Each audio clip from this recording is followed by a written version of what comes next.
நேற்று கிண்டி அரசு மருத்துவமனையில் மருத்துவர் தாக்கப்பட்ட பரபரப்பு அடங்குவதற்குள்ளாக சென்னை ஸ்டான்லி மருத்துவமனையிலும் மருத்துவர் ஒருவர் நோயாளியால் தாக்கப்பட்டிருந்தார். முக்கிய செய்தி வெளியாக இருந்தது. இந்த சூழலில் தற்பொழுது சென்னை ஸ்டான்லி மருத்துவமனையில் மருத்துவரை தாக்கியவரை மனநல மருத்துவமனையில் அனுமதித்திருக்கிறார்கள். முக்கிய செய்தியாக வெளியாகியிருக்கிறது. புகாரில் புறநோயாளிகள் பிரிவில் மருத்துவம் பார்த்து கொண்டிருந்த மருத்துவர் ஹரிஹரன் என்பவரிடம் வாலிபர் ஒருவர் கையால் முகத்தில் தாக்கிவிட்டு தப்பிச் சென்றதாக தெரிவித்திருந்த நிலையில் தற்பொழுது போலீசார் சிசிடிவி கேமரா காட்சிகளை ஆய்வு கொண்டு அந்த நபரை அடையாளம் கண்டறிந்திருக்கின்றனர்.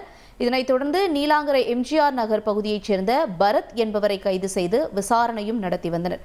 தொடர்ந்து அவர் தற்பொழுது மனநல மருத்துவமனையில் அனுமதிக்கப்பட்டிருப்பதாக முக்கிய செய்தி வெளியாகியிருக்கிறது.